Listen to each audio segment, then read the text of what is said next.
नमस्ते दोस्तों, ट्राइलिंगो न्यूज में आपका स्वागत है। आज हम एक ऐसे विषय पर बात करेंगे जो हमेशा से ही जिज्ञासा का केंद्र रहा है।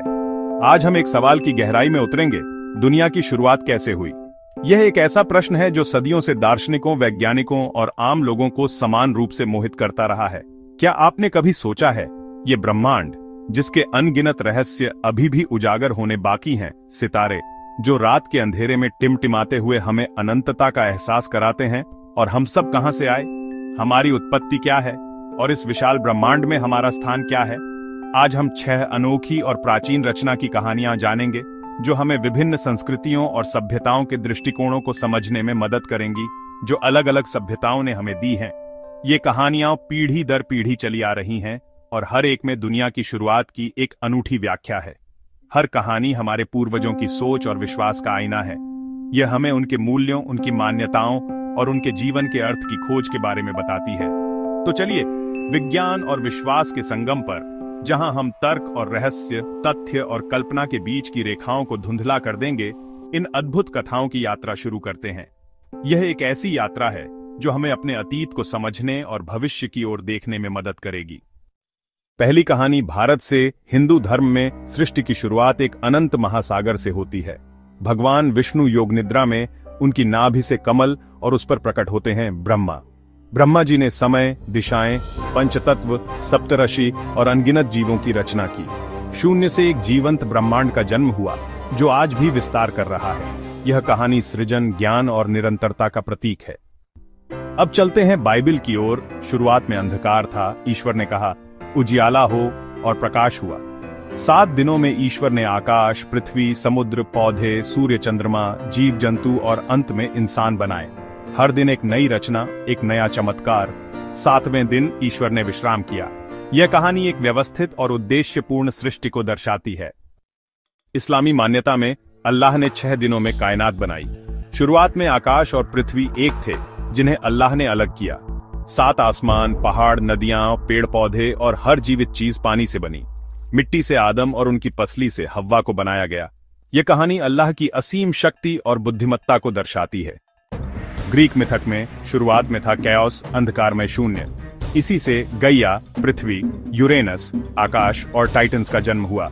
क्रोनोस ने यूरेनस को हराया, फिर जीउस ने क्रोनोस को। ओलंपियन देवताओं ने इंसानों की रचना की। यह कहानी दिखाती है कि व्यवस्था अराजकता से जन्म लेती है। नॉर्स कथा में ब्रह्मांड की शुरुआत की कल्पना एक विशाल शून्य से होती है जिसे गिनुनगागैब कहा जाता है। यह एक ऐसी जगह थी जो अस्तित्व और गैर अस्तित्व के बीच में थी। इस शून्य में आग और बर्फ के 2 विपरीत क्षेत्र थे जो एक दूसरे से टकराते थे। इन तत्वों के मिलन से यमीर नामक एक विशाल दैत्य पैदा हुआ। वह सभी राक्षसों का पूर्वज था। ओडिन और उनके भाइयों ने यमीर को मारकर एक महान युद्ध जीता। उसके विशाल शरीर से धरती का निर्माण हुआ, उसके लहू से समुद्र बने, उसकी खोपड़ी से आकाश और उसकी हड्डियों से पहाड़ बने। उसकी हड्डियों से पहाड़, खून से समुद्र और बालों से जंगल बने। यह कहानी प्रकृति के हर हिस्से को एक दिव्य स्रोत से जोड़ती है जो जीवन और ब्रह्मांड के बीच गहरे संबंध को दर्शाती है। नॉर्स मिथक सृजन को बलिदान और परिवर्तन से जोड़ता है। यह दर्शाता है कि नया जीवन अक्सर पुराने के विनाश से ही जन्म लेता है।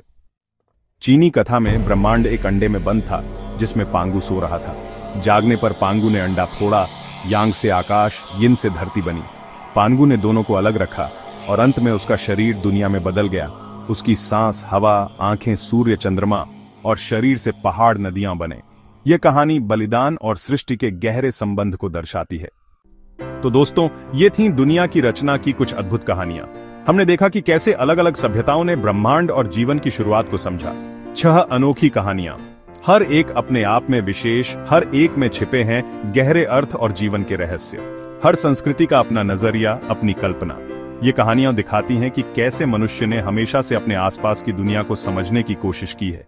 ये कहानियां हमें प्रकृति का सम्मान करना और अपने अस्तित्व का अर्थ समझना सिखाती हैं। वे हमें याद दिलाती हैं कि हम सब इस ग्रह का एक हिस्सा हैं। हम सब एक बड़ी कहानी का हिस्सा हैं, चाहे नाम कोई भी हो।